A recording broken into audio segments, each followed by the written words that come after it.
My name is Catherine Brown, and I am 31 years old. How are you paying for this place? My sister mocked me at dinner until the waiter revealed the truth, which left my entire family in shock. If you have ever felt betrayed by the people who should have been your biggest supporters, let me know where you are watching from. It all began 5 years ago, when I walked away from all my family expected of me. They always evaluated my decisions, dismissing my culinary ambitions as beneath our family name. They had no idea that today, as they assembled at Maison, one of the city's most elite restaurants, to celebrate my sister Vivian's engagement, they would be confronted with how much had changed. My tummy tightened as I adjusted my plain black dress. Sometimes the most difficult reservations to make are about your own past. Growing up in Greenwich, Connecticut, being a Mitchell meant something special. We were more than just wealthy. We left a legacy. My parents, Elizabeth and Charles Mitchell, based their identities on status markers like the correct address, schools, and occupations. Our enormous colonial home hosted fundraisers at which my mother paraded us children around like accessories, her pride proportional to how well we fit into her ideal of prosperity. The Mitchell children are destined for greatness, she'd tell her acquaintances at garden parties, my father nodding in agreement behind his whiskey glass. Vivian has already decided on Yale Law, and Daniel's mathematical abilities are really promising. He'll make an excellent investment banker. When guests looked at me, the middle kid, my mother's smile tightened. Draw her creative inclinations. She'll find her way. What she meant was that I was the family's letdown. While Vivian excelled at debate club and Daniel won math competitions, I spent countless hours in our housekeeper Maria's domain, the kitchen. Maria, a warm-hearted woman from Greece, saw something in me that my parents did not. Genuine passion. You have the hands for this work, she'd add as I assisted her in kneading bread or neatly dicing vegetables. The way you taste, the way you smell, you understand food in your soul. By the age of 13, I had started developing my own recipes. When my parents went on vacation, I began holding underground dinner parties for my friends. At the age of 16, my kitchen became my sanctuary, where I felt most completely myself. Cooking, a servant's work, my father remarked when I mentioned culinary school during my junior year of high school. Mitchells hire chefs. They don't become them. To pacify them, I applied to business schools and eventually enrolled at Dartmouth, where my father and grandfather had gone. Even then, I found methods to pursue my genuine passion by taking food science electives and nutrition classes that I could rationalize as complementary to business administration. I launched an underground supper club in my apartment, charging students for inventive 5-course dinners to help support my covert weekend courses with local cooks. My double life lasted until graduate school. I was 6 months into an MBA program that was making me miserable when Chef Catherine Marchang, a French culinary expert with 3 Michelin stars, came to campus for a lecture series. He approached me after sampling my meal at a university event during which I had assisted with catering. "Who taught you to make a reduction like this?" he asked, his accent strong, but his gaze earnest.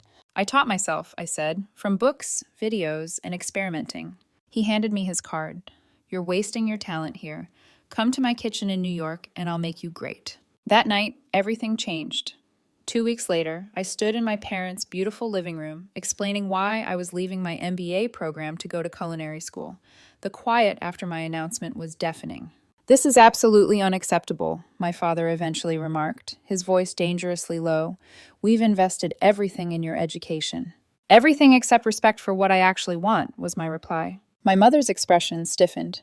"If you pursue this hobby, you do so without our financial or other support." Vivian, who had just returned from a year of law school, chuckled coldly. "Always the rebel. Let's see how long you last cooking for minimum wage." Daniel, who already worked at a prestigious financial firm, simply seemed embarrassed for me. I departed that night with only my personal savings and a modest suitcase. The next 5 years were the hardest I'd ever known, working 18-hour days, living in a tiny apartment with 3 roommates, and taking out loans for culinary school. But with Chef Catherine's guidance, I thrived. The kitchen's intensity, discipline, and inventiveness nourished me in ways that business school never could. Then came the opportunity to change everything. An investor who tried my food at one of Catherine's parties approached me with a business pitch. Maison launched 2 years ago, with me as executive chef and partial owner. 6 months later, I bought out my partners and became sole proprietor. The irony was not lost on me that I had ended up using my business education, but not in the way my parents had intended. Maison soon became the most difficult reservation to get in the city. Last month, Food and Wine magazine included us in their Future of American Cuisine issue. Throughout this, I kept my distance from my family. Occasional awkward phone calls with my mother, holiday cards, but nothing serious. They knew I was doing something with food, but they didn't know how successful I was. I chose to keep it that way. I desired recognition for my successes on my own terms, not as a means of eventually gaining their favor. So, when the embossed invitation to Vivian's engagement supper arrived at my place, I was astonished. Even more startling was the location. My own restaurant. Of course, they couldn't have known it was mine. They presumably chose it because it was unique and magnificent, ideal for demonstrating their status. After several days of consideration, I decided to accept, not for affirmation, but possibly to finally close a chapter. 5 years of distance had provided me with perspective. I felt confident enough in my success to face them without breaking under their criticism. What I hadn't imagined was how it would feel to watch them dine in my restaurant and criticize the dishes I had worked so hard to create. But that was exactly what awaited me when I pushed open the huge glass doors of Maison that evening, ready to play the role of the struggling black sheep for the final time. As I came through those doors, the familiar aroma of Maison engulfed me. Saffron, reduced wine, and the faint perfume of fresh herbs, which I insisted on having delivered twice a day. Usually, this perfume grounded me and reminded me of everything I'd accomplished. Tonight, it only made me more anxious. I had carefully chosen my clothes, a modest black dress by Diane von Furstenberg, embellished with a single strand of pearls belonging to my grandmother. My status-conscious relatives would most likely misinterpret my understated elegance as an attempt to make do with inadequate resources. My hair was pulled back into a tidy chignon, which they would likely read as me being unable to afford good styling. Adrian, my most senior server, noticed me right away, his eyes widening slightly in surprise. I rarely entered via the front door as a guest. I gave him a delicate shake of my head and mouthed, "Not yet." He nodded silently and resumed his tasks. I could see them from the entryway. They'd requested the middle table, my mother and Chanel, my father examining the wine list with intense focus. Vivian wore what appeared to be new season Gucci. Next to her sat a man I didn't recognize, possibly Olivia, with slicked back hair and a watch that caught the light whenever he moved his wrist. Daniel and his wife Callista completed the picture, dressed in business clothing as if they had just returned from an important conference. Celeste, my hostess, approached with a friendly smile. "Good evening, miss." She stopped herself just in time. "Your party is already seated. May I show you to their table?" "Thank you, Celeste," I said quietly, appreciating her caution. As we neared, my mother recognized me, her eyes making a swift assessment that I knew from childhood. A head-to-toe scan determined the approximate value of my attractiveness and found it lacking. "Dar," she replied, rising to air-kiss my cheek. "You finally arrived. We were beginning to wonder." "I'm exactly on time, Mother," I said, checking my watch. 7 on the dot. My father stood and gave me a stiff hug, followed by an awkward pat on the back. "You look healthy," he said, implying that I hadn't kept up the borderline unhealthy slenderness valued in our social circles. Vivian barely stood, offering me her cheek to kiss. "This is Olivia," she said as her fiancé rose and extended his hand. His grasp was overly tight, a power move I recognized from numerous business meetings. "Princeton undergrad, Wharton MBA," he explained. "Just made junior partner at Goldman. There's no nice to meet you, or I've heard about you. Simply credentials and status. The Mitchells enjoy language." Daniel gave me a more sincere hello, but his wife Callista's grin appeared strained. I subsequently learned she had been assigned with locating this extremely exclusive restaurant for tonight's dinner, and she was concerned about whether it would match everyone's expectations. "Well," my mother began as I took the last unoccupied seat, "we've already ordered champagne. I hope that's okay." I noted they had chosen the most costly option on our list. Showy, but not reckless. Typical. The restaurant hummed with the enthusiasm I had worked so hard to create. The lighting was dark enough for intimacy and bright enough to highlight each dish's artistic plating. The sound level struck the perfect blend between conversation and seclusion. The tables were perfectly spaced, close enough to produce energy while remaining far enough apart for discretion. Every aspect was my choice, from the linen weight to the custom-designed chairs that encouraged diners to stay without being uncomfortable. I saw the staff's subtle reactions when they learned I was seated with customers. Marco Arlier attracted my attention as he approached with the champagne. The tiniest rise of his brow inquired whether I wanted him to acknowledge me. I gave an inconspicuous headshake. Excellent choice, he told my father instead, presenting the bottle with practiced elegance before starting to pour. We're celebrating an engagement, my father added unnecessarily, obviously looking for special treatment. Congratulations, Marco said effortlessly. Maison is honored to host such a special occasion. I'm surprised you managed to make a reservation, I responded casually. I've heard it's quite difficult. Olivia leaned forward. I know people, he said with a wink. I had to repress an eye roll since he was so smug. Called in a favor with a client who's friendly with the management. I was chewing my lips. The client was most likely Craig Winters, one of our frequent investors who occasionally requested tables for business associates. I made a mental note to talk to him about Olivia. Well, aren't you resourceful? I inquired, extending my champagne flute to Vivian and Olivia. A perfect match and a brilliant future, my father said. We clinked glasses, and I took a little sip, observing that the champagne was poured at the exact temperature I had instructed my staff to keep. So, my mother said, setting down her glass and focusing her gaze on me. Tell us what you've been up to these past few years. You've been so mysterious. The table's attention moved to me, 5 pairs of eyes evaluating and preparing to evaluate. I've been working in food, I answered simply. Learning, growing. Are you still in that cooking phase? Vivian sighed, as if I'd admitted to a dreadful addiction. I thought surely by now you'd have moved on to something more substantial. Not everyone can handle the corporate path, Daniel added, making his argument sound like criticism. Olivia looked perplexed. What exactly do you do? Line cook, catering, and various roles, I replied vaguely. I've worn many hats. Well, we're just glad you're able to support yourself, my mother remarked, with a phony graciousness I recognized. Though we've always said our door is open if things get too challenging. I observed Ivy, one of our most skilled servers, approaching with the amuse-bouche, which was a bite-sized sphere of compressed watermelon covered with fermented black garlic and a microgreen I had obtained from a specialized urban farm. Compliments of the kitchen, she said delicately, setting one before each diner. Her eyes caught mine briefly, a spark of loyalty, before she returned to professional mode. Is this all? Vivian inquired, looking at the single taste with despair. I'm hungry. This is an amuse-bouche, I explained. A palate opener. The meal hasn't actually started yet. I know what an amuse-bouche is, dear, she murmured. I'm not culturally illiterate just because I chose law instead of playing with food. I watched as they all tried my creation. My mother took the tiniest possible bite, always mindful of calories. My father shoved the entire item into his mouth, barely hesitating to taste it.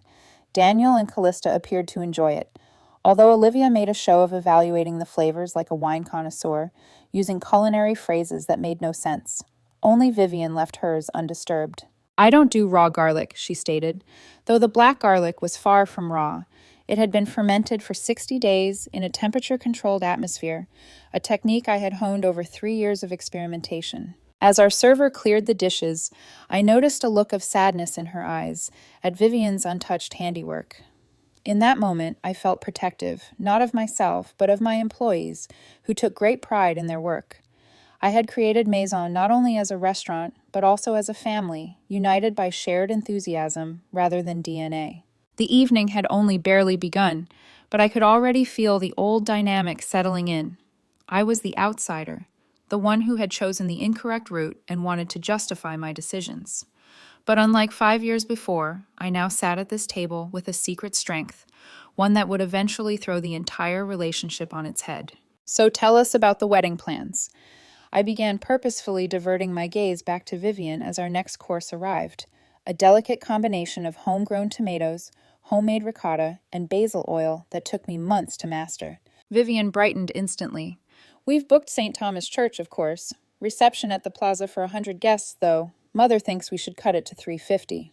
The guest list is getting unwieldy, my mother interjected. The Astor Williams aren't speaking to the Bennetts since that unfortunate yacht incident, so we can't seat them in the same section. I restrained a smile. The seriousness with which they analyze these societal calculations never ceased to astound me. 400 seems excessive, I ventured, taking a taste of the tomato dish. Olivia leaned forward. It's networking, not just celebration. Half those invitations are relationship investments. Exactly, my father agreed. Olivia understands the social capital aspect. A wedding of this caliber opens doors. And what about you, Dar? Vivian inquired, her tone suddenly stern. Any prospects on your horizon, or are you still too busy with your cooking? I observed she had scarcely touched her lunch, moving the heirloom tomatoes around her dish with apparent disdain. I'm focused on my career right now, I replied simply. Career, Daniel said with a slight laugh. Is that what we're calling it? My mom jumped in. Dar, dear. Surely by 29 you're thinking about settling down. There's that lovely son of Elizabeth Whitley. He's in hospital administration, I believe, very stable. I'm not looking to be set up, Mother. Well, your options will get more limited with each passing year, she said, especially in your situation. Before I could answer, our server appeared and cleared the course. I hadn't really detected the taste of my own invention since I was too stressed to fully enjoy it. Is there a problem with the dish? Ivy inquired. Vivian, noticing her fully filled plate, said, Too acidic, and the tomatoes could have been riper. I bit my tongue. Those tomatoes had been picked at their finest that morning from an upstate farm that produced them just for us. I'm sorry to hear that, Ivy responded with studied diplomacy. I'll be sure to inform the kitchen. The next item arrived, grilled scallops with a brown butter emulsion and pickled ramps, a spring special that I was quite proud of. As the platters were laid down, I saw my family's reactions. Now, this looks promising, my father said, biting into a scallop with a fork. He swirled his wine, a Sancerre that I had specially chosen to go with this entree. Decent wine list here, not exceptional, but passable. Marco, overhearing as he passed, gave me a swift glance. I gave him a gentle smile. Marco had been poached from a 3-star Michelin restaurant in Paris and had turned down offers from restaurants all around the world to collaborate with me. So, Dra, Callista began, clearly attempting to include me.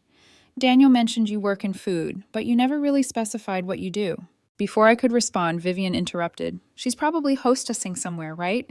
Dar, using that business to greet, seat people, and hand out menus. Actually, I began. No shame in that, my father interjected. Everyone has to start somewhere, though after 5 years, I would have expected some advancement. I've advanced, I answered quietly. Into what? Assistant manager at Applebee's. Vivian giggled at her own joke. Vivian, Daniel warned, demonstrating a rare moment of protection. What? I'm just being realistic. She chose to abandon her education for this passion project. Actions have consequences. I took a drink of wine, allowing the familiar flavors to ground me. And how is the law treating you, Vivian? Are you still at Henderson and Block? My expression stiffened. I'm between positions at the moment, actually, taking time to plan the wedding. She was working too many hours, Olivia interjected. I told her, my wife doesn't need to kill herself at some firm once we are married. She can do charity work like my mother. I noticed a spark of resentment, frustration in Vivian's eyes, before she returned to a calm expression of agreement. The next entree was a pasta dish with hand-rolled tagliatelle, spring peas, pancetta, and mint, one of our specialty recipes that had been featured in Food and Wine. The portion size here is ridiculous, my mother said, glancing at the elegantly presented spaghetti. All this expense for 3 bites. It's about quality over quantity, Mother. You said the tasting menu is designed to take you through multiple flavors and textures. In my day, restaurants gave you a proper meal for your money, my father said. This cuisine nonsense is just a way to charge more for less food. I watched as he chopped his spaghetti rather than spun it, breaking the beautiful strands I had hand-rolled that morning. So, how exactly are you affording a place like this on a food service salary? Vivian inquired plainly. This is one of the most expensive restaurants in the city. I felt all eyes on me. I manage my finances carefully, I said. Oh, please, Vivian scoffed. A dinner here costs more than you probably make in a day. Who are you dating? Is he paying for this? I'm not dating anyone, I replied evenly. Then how can you possibly afford this place? She pressed. Are you in debt? Maxing out credit cards to keep up appearances? Vivian, Daniel warned again, looking uneasy. No, I want to know, she said. We all rearranged our schedules for this dinner that she suggested at one of the most exclusive restaurants in the city. Either she's being financially irresponsible or she's not being honest about her situation. The next item arrived. Wonderfully cooked duck breast, served with cherry, gastrique, and farro. Chef Sophia, who was in charge of the kitchen when I wasn't around, had done an excellent job. This duck is undercooked, Olivia said after one bite. I looked at his plate. The duck was cooked perfectly medium rare, like it should be. It's meant to be served that way, I said. Medium rare is the optimal temperature for duck breast. I prefer my meat well done, he said, motioning to a waitress. When Ivy approached, he spoke without glancing at her. This is raw. Take it back and cook it properly. I observed a flash of displeasure in Ivy's eyes, which was soon concealed by professional courtesy. Of course, sir. My apologies. As she took his plate, I caught her gaze and gave a little nod. She would know to have the kitchen prepare a new breast rather than overcooking the current one. Really, Dare? My mother remarked after Ivy had left. You still haven't answered Vivian's question. How are you affording this dinner? The tension around the table was apparent now. I could feel the familiar heaviness in my chest, something I'd experienced at innumerable family dinners growing up. The feeling of being cornered, assessed, and found wanting before I had a chance to speak. But I was no longer the same insecure young woman. I had created something I was proud of, and it was entirely mine. I debated revealing everything right then, seeing their emotions alter as they recognized which restaurant they were in and whose dish they had been evaluating, so casually. Before I could make a decision, Olivia's overdone duck reappeared, devoid of all suppleness and nuance. Much better, he declared after one bite, despite the fact that I could see from across the table that it had dried out and become tough. My father signaled for the wine list again. Let's order another bottle, something more impressive this time. As Marco approached with a leather-bound list, my father made a show of perusing it before pointing to one of our most costly options, a Bordeaux costing more than $800. This one should suffice, he declared. I knew that bottle quite well. I chose it during a trip to France last year and met with the vintner in person. It was wonderful, but entirely inappropriate for the present and next courses. May I suggest something that might pair better with the remaining dishes? I thought about it. My father waved me off. I think I know my wines, Dar. Marco caught my eye and softly asked for directions. I gave him a slight nod. Let my father have his way. This was hardly the hill to die on. The punches continued throughout the evening, including the last savory dish and dessert, a deconstructed lemon tart that was one of my personal favorites.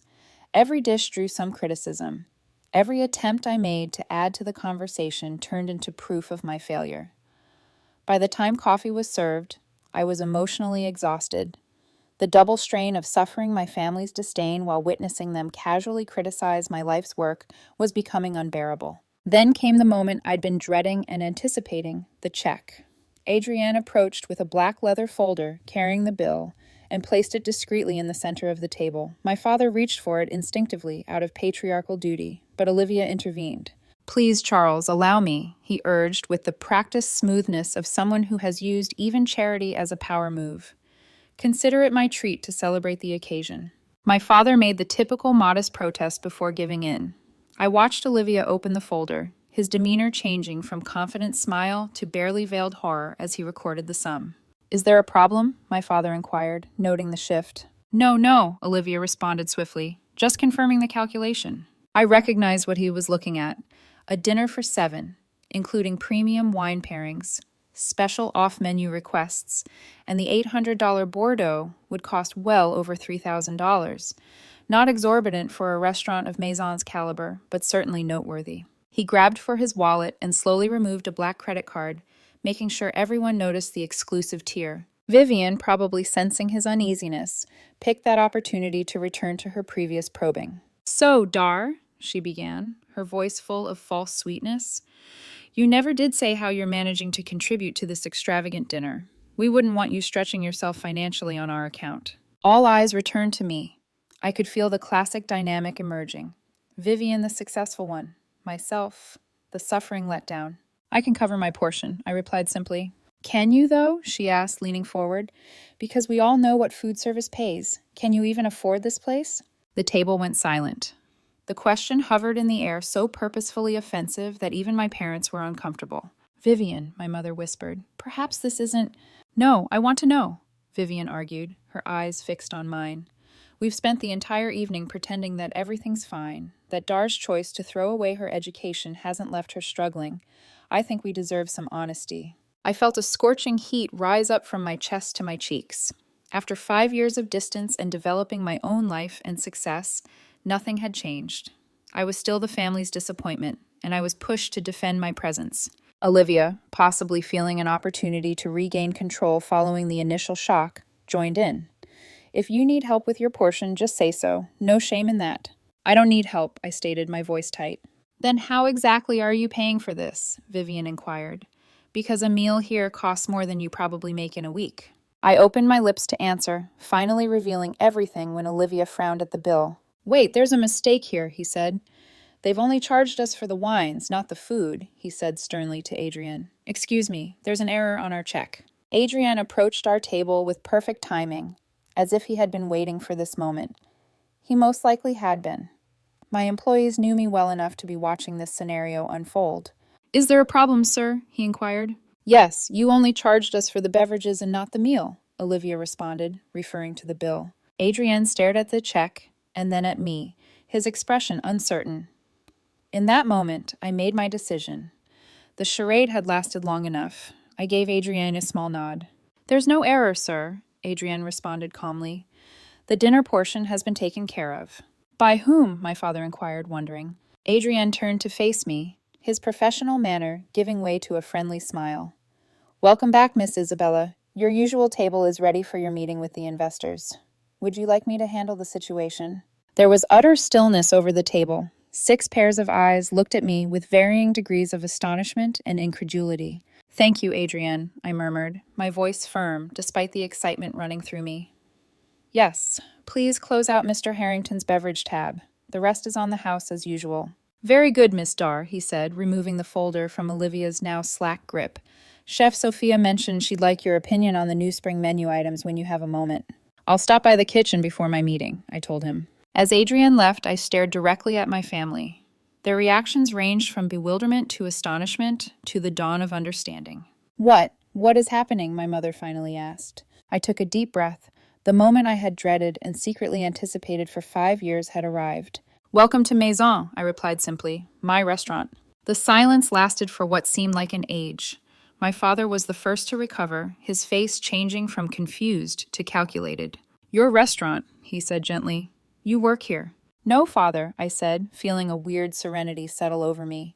I own Maison. I'm the executive chef and sole proprietor. That's impossible, Vivian exclaimed. This is one of the most exclusive restaurants in the city. It's been featured in major magazines. Yes, I agree. Food and wine. Last month, Bon Appetit before that. The New York Times gave us 4 stars in their review last year. Olivia stared at me as if I had suddenly begun speaking in tongues. But you said you worked in food. You were vague about everything because I wanted to see how you would treat me if you thought I was struggling, I explained. I told you, and you've all made that abundantly clear tonight.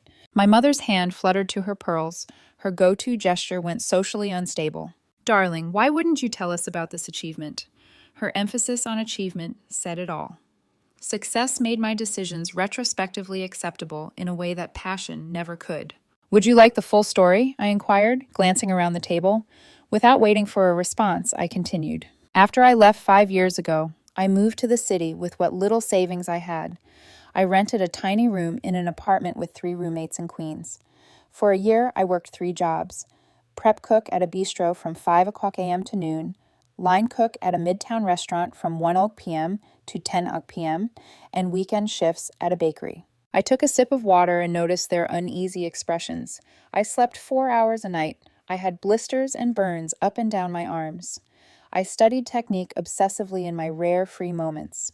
Chef Catherine, who had initially encouraged me to pursue culinary arts, took me under his wing. I became his sous chef within 18 months. Daniel looked at me with what appeared to be genuine attention. Callista seemed impressed. My parents appeared frozen in a condition of reappraisal. 2.5 years ago, I was working a private event at Catherine's restaurant. A guest, Edward Lane of Lane Capital, tried my special course and asked to meet the chef. He was surprised to find someone so young had created what he called the most innovative dish he'd tasted in years. I made a circle around us. Edward became my investor. We discovered the location, which was a failed nightclub at the time. I created the concept, designed the menu, hired the personnel, and handled every detail, even the lighting fixtures and specialty plates. But the cost, my father remarked, his thoughts still apparently focused on the economics. A restaurant of this caliber in this location, it must have required millions. $3,400,000 for the initial investment, I verified, and Edward brought in 2 other investors. We opened to immediate acclaim, thanks in part to Catherine's backing and industry ties.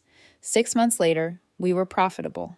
3 months later, I used the restaurant's performance to acquire a loan and buy out my investors. I've been the sole owner for over a year.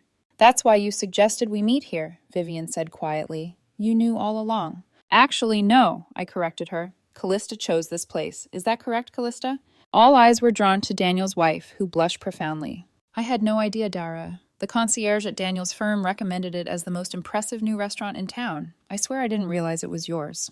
Of course you didn't, I comforted her, and no one in the family knew. That was deliberate on my part. But why keep it a secret, my mother pressed. We are your family. We would have been proud. I couldn't help but chuckle sharply. Would you? The same family that dismissed cooking as servant work, who completely ignored me when I chose culinary school, and who just minutes ago made disparaging remarks about my life choices. My father cleared his throat. Now, Dar, that's unjust. We were anxious about your stability and future. If we'd known you had this level of commercial acumen... That's exactly my argument, I interjected.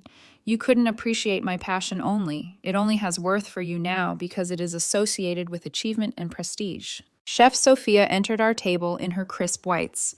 Sophia Delgado, chef de cuisine, monogrammed on the breast and cut an attractive figure. Sorry to interrupt, Dar, she began, but the Matsuhisa party has arrived for their tasting, and Armand would like to confirm your interview for next week's feature. Also, your publisher inquired regarding the cookbook cover design. I nodded. Thank you, Sophia. Please let them know I'll be there shortly. As Sophia walked away, I noticed my family's eyes widen in surprise. Cookbook? Vivian repeated. Coming out this fall with COP, I replied. 120 recipes with personal stories. Dar, my mother continued, her voice taking on the soothing tone she used when attempting to control a social situation. This is all really amazing. Why haven't you told us sooner? We could have assisted and supported you. How did you support me when I needed it the most? I asked quietly. By entirely shutting me off. We believed it was a phase, my father complained. How did we know you had such a strong entrepreneurial spirit? You have clearly inherited my business sense. I was furious at his attempt to take credit for my achievement. I built this myself, I replied firmly, without your connections, money, or support. Olivia, who had been curiously silent, suddenly brightened up. A cookbook agreement must come with a significant advance, and this location, he gestured around appreciatively, his earlier criticisms forgotten, must generate big revenue. Do you have plans to expand? Maybe a restaurant group?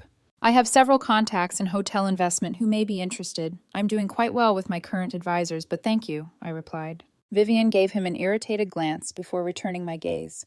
So, all this time when I thought you were failing, you were actually succeeding in building all this. Yes, I answered simply. And tonight, she said, her voice sharpening, you let us sit here criticizing your food, wine list, and portion sizes, all while knowing it was yours. I wanted to see how you would treat me if you thought I was still the family failure, I'd said, and now I know. That seems manipulative, she snapped. But I could feel her discomfort behind her rage. What's more deceptive than questioning how I could afford to eat here and then implying that I must be in debt or dating someone affluent to afford a lunch at this table? I responded, You weren't concerned about me, Vivian. You were relishing your perceived supremacy. As we spoke, the restaurant was gradually emptying as the evening service came to an end, and Marco approached with a bottle. Your special reserve cognac, Miss Isabella, he explained, for your investors' meeting. And Chef Sophia says, the kitchen is ready whenever you arrive. Thank you, Marco, I told you. Please let Sophia know I'll be there in 10 minutes. As he walked away, I went back to my startled family and said, I have a business to run. Rising from my seat, thank you for coming this evening. Dar, wait, my mother shouted hastily. Do not leave like this. We should congratulate your success. Perhaps we could all have brunch this weekend and catch up properly. I looked at her and saw for the first time not the terrifying figure of my upbringing, but a lady attempting to reclaim her pride and status. I'll think about it, I replied, but right now I have investors waiting and a kitchen to oversee. As I started to go, Daniel stood up. Dar, he said, his voice softer than the others. For what it's worth, what you've built here is incredible. It's remarkable. I apologize for not supporting you sooner. Of all the responses, his felt the most genuine.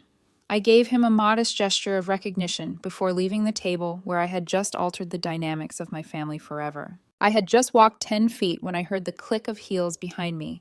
Turning around, I saw my mother rushing to catch up, her flawlessly poised facade beginning to crumble.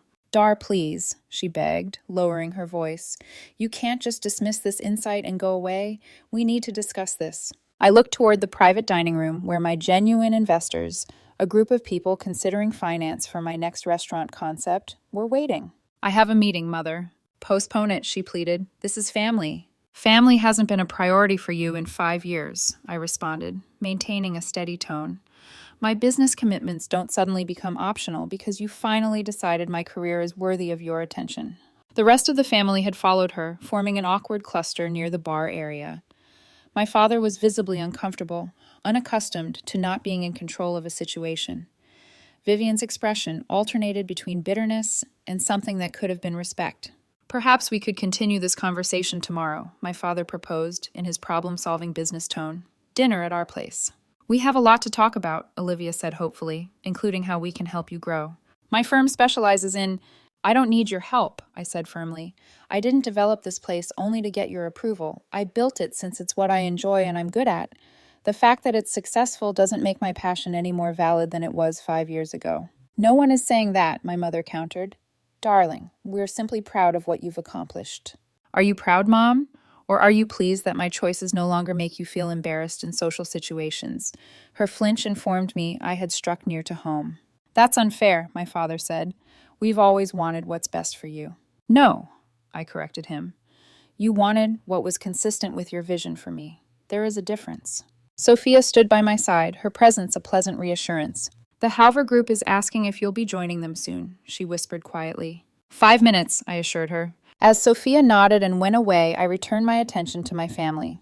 I need to go, Dare. Vivian took a step nearer, her voice lacking its normal harsh edge. I owe you an apology. The things I said tonight were unkind. They were honest, I said. That's the silver lining of the evening. I got to witness exactly how you guys perceive me when you believe I'm struggling. That's not fair, Daniel replied, joining the argument. People make decisions based on what they know. We didn't know. You didn't know I was successful, I clarified. But you didn't know I was doing something I enjoyed. That should have been sufficient for my family to demonstrate fundamental respect. A deep silence fell over the group. You're right, my father finally remarked, startling me. We should have supported your passion regardless of its outcome. This acknowledgement was significant, since Charles Mitchell didn't admit faults readily. Where should we go from here? My mother inquired, genuine uncertainty in her voice. Another rare moment. I took a deep breath and considered the topic. Despite everything, these people were my family. The grief they caused was real, but so was our shared history. I had never aimed for complete estrangement, just enough distance to construct my own life without their judgment clouding my decisions. I don't know yet, I replied candidly, but tonight has made one thing plain. If we are to continue our relationship, we must do it on different terms. I'm not a family failure looking for redemption. I am a successful chef and business owner who deserves the same respect as any other professional. Of course, my father responded promptly. And that means no more comments about my life choices, no more unsolicited career advice, and absolutely no attempts to network through my restaurant, I said, casting a hard glance at Olivia, who managed to appear ashamed. About Vivian's wedding? My mother asked tentatively. How about it? We'd still like you to be there, Vivian whispered softly. As my sister, not as whatever we thought you were before tonight. I glanced at her, trying to see past the years of competitiveness and judgment. Despite everything, there had been beautiful times. Secrets shared as youngsters. Support after heartbreaks. Intimate jokes no one else understood. I'll be there, I vowed. Then, after a moment of thought, I added, and if you'd like, I could host a dinner for the wedding party here at Maison as my gift. Vivian's eyes widened. You'd do that after how we've treated you. You're still my sister, I answered simply. But to be clear, I'm not seeking your approval. It's me presenting something I'm proud of on my own terms. I understand, she replied quietly, and I would be honored. We exchanged genuine smiles for the first time that evening. Now, I really do need to go, I remarked, pointing to the private dining room. Of course, my father said. Your business comes first. Not always, I told him, but tonight, yes. As they prepared to leave, I mentioned, I'm free for brunch on Sunday. Not in your club, however. There's a small establishment in the East Village that I suggest you should visit. We'll be there, my mother said, relieved at the slight opening. As I watched them leave the restaurant, their viewpoints had irreparably changed, and as the door closed behind them, I exhaled deeply, feeling strangely lighter. Sophia approached again. Is everything okay? Getting there, I responded. Family is complicated. Tell me about it, she said. My mother still introduces me as her daughter who works at a restaurant like I'm a teenage waitress at Denny's. I smiled, pleased for her understanding. Let's go talk about the spring menu. I am very excited about some of my new ideas. As we proceeded toward the kitchen, my refuge, my achievement, my actual home, I understood that the most important discovery of the evening was not showing my family what I'd accomplished, but completely recognizing it myself. I had achieved this achievement on my own terms, without their approval, and that understanding was more valuable than any recognition they could possibly provide. Spring menu planning, meetings with my publisher regarding the cookbook layout, and preliminary negotiations about a potential second location kept me quite busy for the past 2 weeks. But recollections of that family supper stayed, intruding in quiet moments, demanding reflection. Sunday breakfast had gone unexpectedly well. I'd brought my family to Elma's, a hidden treasure managed by a former colleague from my early days working the line. My parents had been visibly uneasy about the mismatched chairs and graffiti-decorated walls, but the food, unpretentious yet masterfully executed, had won them over. I never knew simple eggs could taste like this, my father had admitted, mopping up the last of his shakshuka with homemade sourdough. Small steps, not a complete transformation, but an opening. Sitting at my usual table after closing time, I watched the staff complete their final duties. Ivy was counting the register while humming softly. Adrienne and Marco were discussing wine pairings for tomorrow's private event. Sophia had left an hour ago after we'd finalized the spring menu revisions. My phone buzzed with a text from Vivian. Wedding planning nightmare. Flores just doubled their quote. Any chance you're free for coffee tomorrow? Could use some straight. I smiled slightly at this unexpected request for my opinion, and I texted back confirming a time and place. The relationship with my family was evolving into something I couldn't have predicted, measured respect between adults with different values and paths. My mother had called 3 times in the last 2 weeks, her usual formality softening into genuine questions about my work. My father had sent an article about female chefs breaking barriers in the industry, a silent acknowledgement that he was trying to understand my world. Daniel had reached out asking if he could bring his children to see the kitchen sometime. I want them to know they have options, he'd said, that success doesn't have to look the same for everyone. These were fragile beginnings, not the dramatic reconciliation of a Hollywood movie.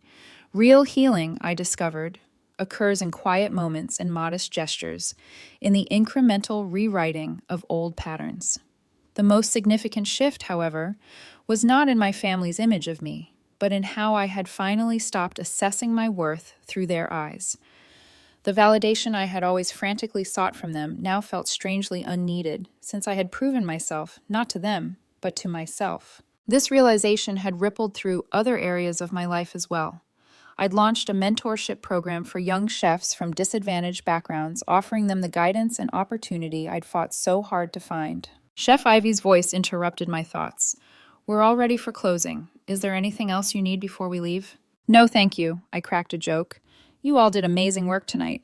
As the staff went out calling their good nights, I remained at my seat, my notebook open to a blank page. I'd been attempting to articulate the introduction to my cookbook, fighting to find words that conveyed my trip, and in the stillness of the empty restaurant, I finally began writing. Food has always been my truest language. When words failed, I communicated through flavors, and when pathways were obscure, I followed my palate. The recipes in this book are more than just recipes. They're chapters of a life lived in quest of authenticity above approval. 5 years ago, I was at a crossroads between expectation and passion. Choosing the latter cost me dearly at first, but ultimately led to the richest feast I could have imagined. Not only professional success, but the discovery that true wealth isn't measured by external validation or material achievement, but by the courage to honor your own voice, even when it speaks in whispers against the shouts of doubt. I lay down my pen, the words finally flowing freely. Tomorrow would bring fresh challenges, a difficult vendor negotiation, Vivian's wedding planning drama, and the finalization of the cookbook introduction. But today, in this moment of peaceful thought, I felt inner calm. The journey had not been easy. There had been nights of exhaustion so complete that I'd fallen asleep in kitchen corners during rare breaks, burns, and cuts that left scars on my hands, and moments of doubt so intense that I'd questioned everything. But I had persevered not to prove my worth to others, but because I couldn't imagine living any other way.